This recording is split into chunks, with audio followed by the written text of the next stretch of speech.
Hello, everyone. My name is Amin, and welcome back to SEP Slow English Podcast. Today's episode is a listening practice session, which is incredibly useful for improving your English comprehension skills. Listening practice helps you train your ear to understand natural speech patterns and learn new vocabulary in context. In this episode, I'll share 3 short, engaging stories with you. Each story uses practical vocabulary that you can use in everyday conversations. So get comfortable and let's start practicing your listening skills together.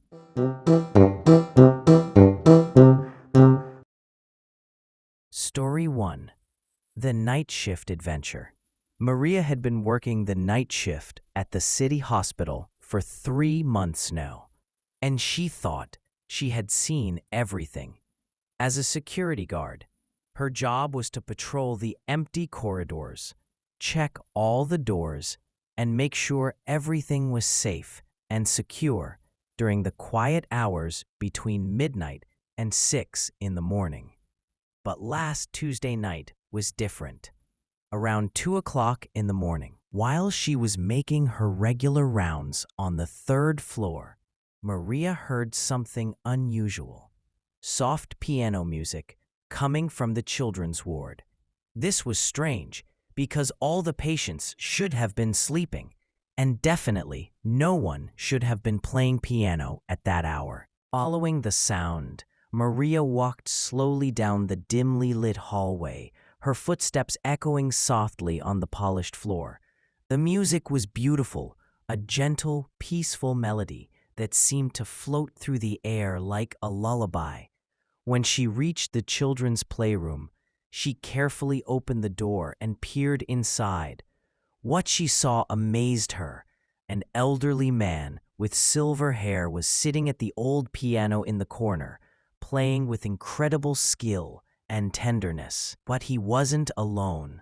3 young patients, who should have been in their beds, were sitting quietly on the floor, listening with wide, wonder-filled eyes. Maria was about to speak when the man noticed her. He smiled warmly and whispered, "I'm sorry, officer. I'm Dr. Peterson from the evening shift. I couldn't sleep, and I noticed these little ones were having trouble sleeping too. Sometimes music is the best medicine." One of the children, a girl with curly red hair, looked up at Maria with bright eyes and said, "The music makes the scary thoughts go away. Can he play one more song, please?" Maria's heart melted. Instead of following the hospital rules strictly, she quietly sat down and listened as Dr. Peterson played one final, beautiful piece.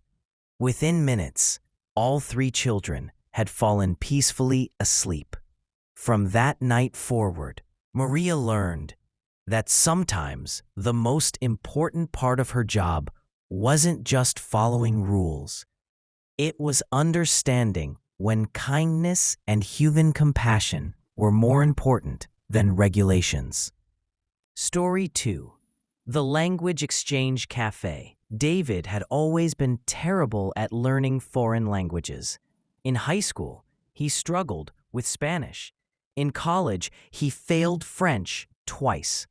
But now, at 28, he found himself living in Barcelona for work, and he desperately needed to learn Spanish to communicate with his colleagues and neighbors. Traditional language classes felt boring and intimidating to him. The grammar exercises, vocabulary lists, and formal speaking practice made him nervous and frustrated. He was about to give up entirely when his neighbor, Carmen, told him about a unique place called the Language Exchange Café. "It's not like a regular school," Carmen explained while they waited for the elevator in their apartment building. "People just go there to have conversations over coffee. Native Spanish speakers who want to practice English meet with English speakers who want to practice Spanish. It's relaxed, friendly, and completely natural." David was skeptical, but decided to try it. The following Saturday morning, he walked nervously into the small, cozy cafe filled with comfortable chairs, warm lighting, and the delicious aroma of freshly brewed coffee. A friendly woman at the counter explained the simple system. People wore colored name tags to show what language they spoke and what language they wanted to practice. Soon, David found himself sitting across from Isabella, a university student studying international business. She wanted to improve her English for her future career, while David needed Spanish for his daily life in Barcelona. What started as an awkward, slow conversation gradually became more natural and enjoyable. Isabella taught David practical phrases for grocery shopping, ordering food, and asking for directions.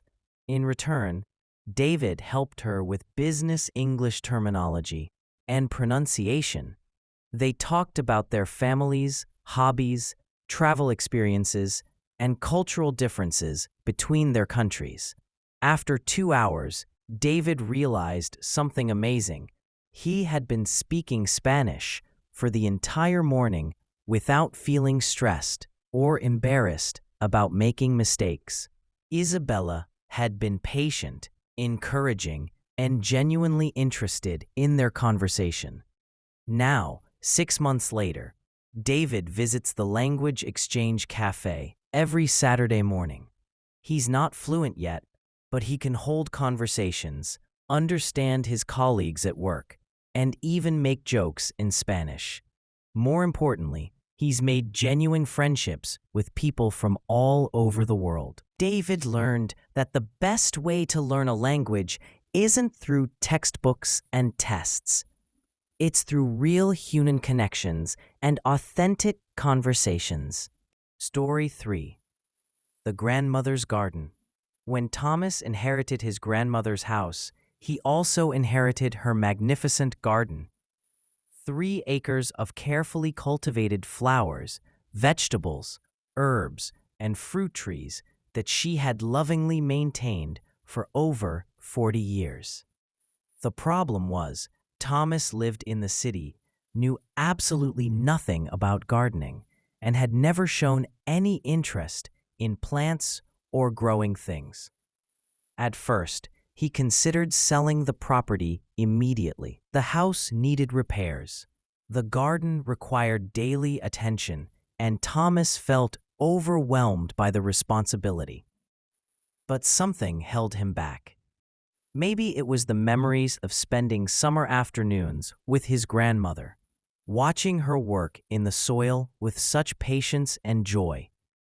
Or perhaps it was the way neighbors kept stopping by to tell him stories about how much his grandmother's garden had meant to the entire community. Mrs. Rodriguez, who lived next door, explained that Thomas's grandmother had always shared her vegetables with families who were struggling financially. Mr. Kim from across the street mentioned how she had taught his children about different plants and flowers every spring. The local elementary school teachers told him that his grandmother had donated flowers for their science projects year after year.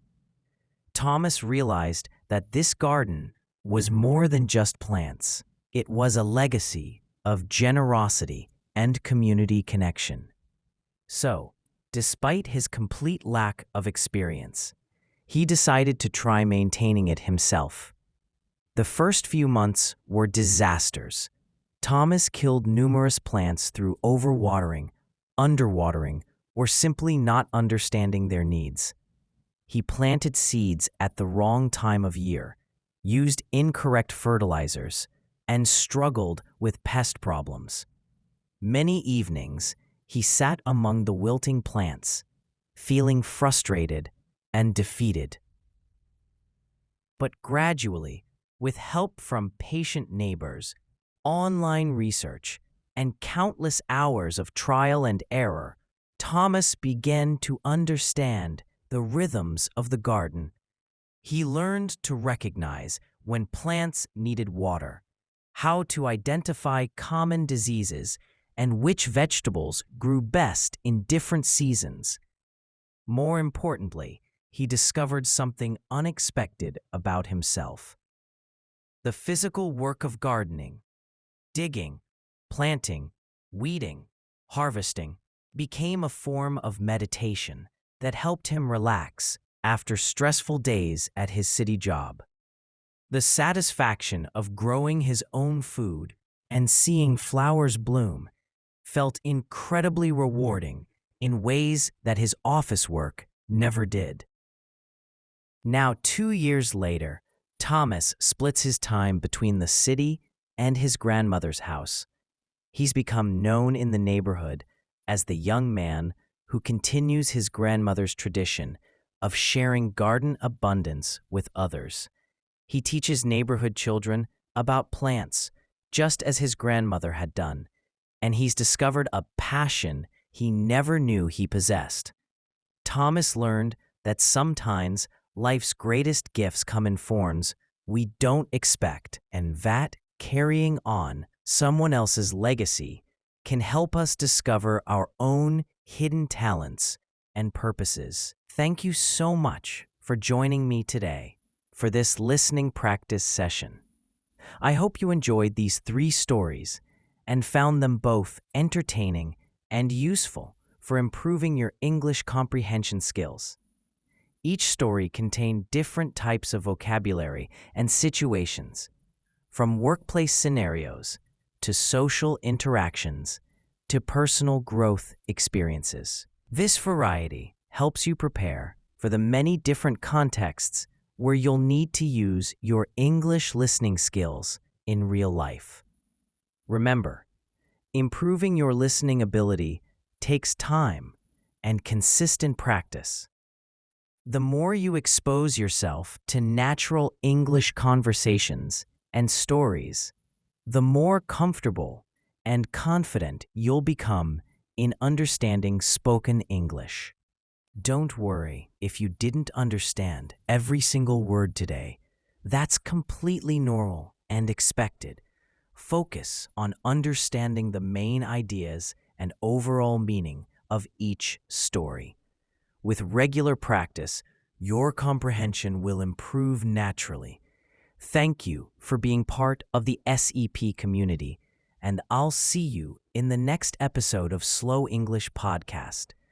Until then, keep practicing, stay motivated, and remember that every bit of listening practice brings you closer to your English learning goals. Goodbye, and have a wonderful day.